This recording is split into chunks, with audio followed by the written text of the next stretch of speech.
qadimgi turk xoqonliklari yurtini, ularning qabrlarini ziyorat qilish mani ko'p yillik orzuyim edi. Ana shu ulug' orzuyimga mana hozir yetishib turibman. Bu kun men uchun juda quvonchli kun bo'ldi. Mana biz o'tirgan joy ikkinchi turk xoqonligi davrida o'z qahramonliklari bilan tarixda iz qoldirgan Bilga xoqonning yodgorlik kompleksida o'tiribmiz. Mana bu yer o'tmishda Xoqonning maqbarasi bo'lgan. Bu yerda Xoqon maqbarasiga o'rnatilgan qabrtosh, bundan tashqari atrofida katta bir kompleks, ya'ni turli xil haykallar va turli xil yozma yodgorliklar o'rab turgan juda bir ajoyib yodgorlik bo'lgan. Muhimi shundaki, hozirgi paytda bu yerdagi yodgorliklar, qabrdan chiqqan barcha zebu ziynatlar va yozma yodgorliklar, tarixiy yodgorliklar bundan nariroqdagi muzeyga va bir qismi Ulan-Batordagi Chingizxon muzeyiga olib ketilgan. Mana bu yerlarda Bilga Xoqon yodgorligi o'rnatilib, mana bu yer o'tmishda o'tgan yoshlarning, o'sha zamon kishilarining, ajdodlarimizning doimiy ziyoratgohlari bo'lgan. Hozir ham bu yerlar o'rab qo'yilibdi. Mana siz ko'rib turganingiz o'shalardan qolgan ayrim toshlar va ba'zi bir yodgorliklar qolgan xolos. To'g'ri ta'kidladingiz, domla. Haqiqatda ham bu yerga kelish va Turkiy xalqlarining eng qadimgi yodgorliklari bo'lmish mana shu turk xoqonligi davri yozma yodgorliklarini o'zimiz ko'zimiz bilan ko'rish bizni bir eng ko'nglimiz tubidagi bir orzuyimiz edi. Bugun mana shu orzuyimizga yetib turibmiz. Shuning uchun biz uchun, bizni ilmiy jamoamiz uchun, Toshkent davlat sharqshunoslik universiteti mana shu tuzgan ekspeditsiya uchun bir yaxshi qutlug' kun deb hisoblaymiz. O'zi aslida fanda asl matn bilan ishlash, asl matndan foydalanish bu eng muhim hisoblanadi. Shu paytgacha biz mana shu yodgorliklarni fotokopiyalaridan, rasmlaridan foydalanib tadqiqot olib borganmiz, lekin bu tadqiqotlarimiz qaysidir ma'noda haqiqiy bir voqelikni bir soyasi sifatida bir obraz qilib aytadigan bo'lsa, bir demak soyasi sifatida qarash mumkin. Chunki biz haqiqiy o'sha bitik toshni o'zini ko'rmaganmiz, ko'proq fotolaridan demak tadqiqot olib borganmiz. Bugun biz mana bugun qabr toshlarini, mana shu yodgorliklarni haqiqiy o'zini ko'rdik. Ular bo'yicha bizda shu paytgacha bo'lgan taassurotlarimiz, ilmiy qarashlarimiz mutlaqo yangilandi deyish mumkin, domla.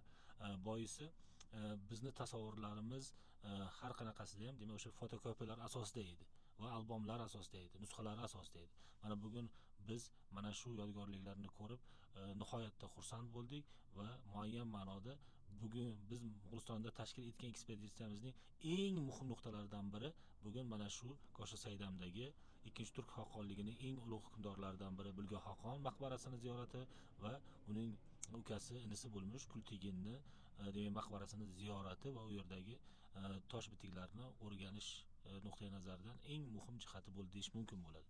Endi domla, mana shu o'rinda mana shu asl matn bilan ishlash haqida gapiryapmiz, yodgorliklarning ahamiyati haqida gapiryapmiz. Ikki og'iz mana shu asl matn haqida va yodgorliklarni o'zbek davlatchiligi, o'zbek tili tarixidagi ahamiyati haqida ham kuzatuvchilarimizga bir gapirib o'tsangiz. Mana bugungi Kosha Saydam muzeyida ko'rgan matnlarimiz biz mana shu matnlarni necha yillardan beri o'rganib kelayotgan tadqiqotlarning asl matni hisoblanadi. Muhimi shundaki, asl matnda sir juda ham katta bo'ladi.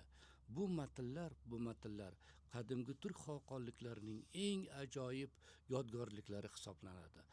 Birinchi va ikkinchi turk xoqonliklari davri o'tmishimizdagi eng katta ko'tarilishlar, jumladan Bilga Xoqon, Eltarish Xoqon, mana bu o'lkalarda o'tgan ulug' xoqonlardan katta bir yodgorlik. Bu bitiklar avvalo bor kelgusi avlodlarga o'sha ajdodlarimizning aytar so'zlarini bizgacha olib kelgan yodgorliklar. Ularda butun bir tariximiz aks etgan.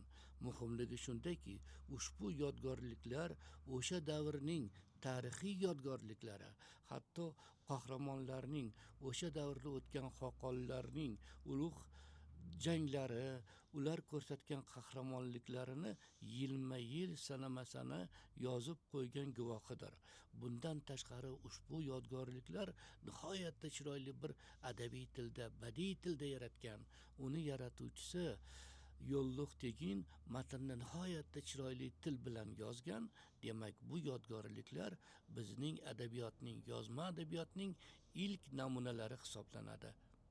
Rahmat domla, haqiqatda ham ushbu yozma yodgorliklar o'zbek fani uchun va tilimiz tarixi uchun, davlatchiligimiz tarixi uchun nihoyatda muhim tarixiy yozma manbalar hisoblanadi.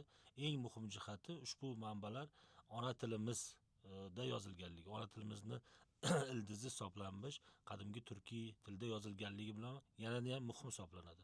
O'zi aslida har qanday matnni bo'lishi, qadimgi matnni ayniqsa bo'lishi, bu muayyan ma'noda bugungi, demak, yigit qizlarni, bugungi tadqiqotchilarni, bugungi ilm yo'lida yurgan mutaxassislarni o'sha qadimgi bobolar bilan so'zlashtiruvchi eng muhim asosiy ko'prik mana shu matn manba hisoblanadi. Shu nuqtai nazardan agar qaraydigan bo'lsak, ushbu matnlar, ya'ni Bilga Xoqon bitiktoshi yoki Kultigin bitiktoshlari, bu bizni bobolarimizni 8-asrdagi lisoniy tafakkurining bir ko'zgusi, oynasi hisoblanadi. Va bundan tashqari o'sha davrdagi madaniy qarashlarni, ijtimoiy siyosiy qarashlarni, davlatchilik qarashlarini, ta'limiy qarashlarni barchasini aks ettiruvchi eng asosiy manbalar hisoblanadi. Shu nuqtai nazardan ushbu manbalarning borligi bizni, demak, u bobolarimiz bilan bog'lovchi ko'prik sifatida o'sha davr tarixini va barcha sohalarni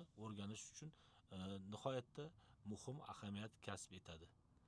Xo'p, hurmatli kuzatuvchilar, biz bu yerdagi suhbatimizni qisqa qildik va mana shu yo'nalishdagi kuzatuvlarimizni va mana shu yo'nalishdagi suhbatlarimizni yana keyingi demak obyektlarda, keyingi tosh bitiklar oldida davom ettiramiz. E'tiborlaringiz uchun rahmat.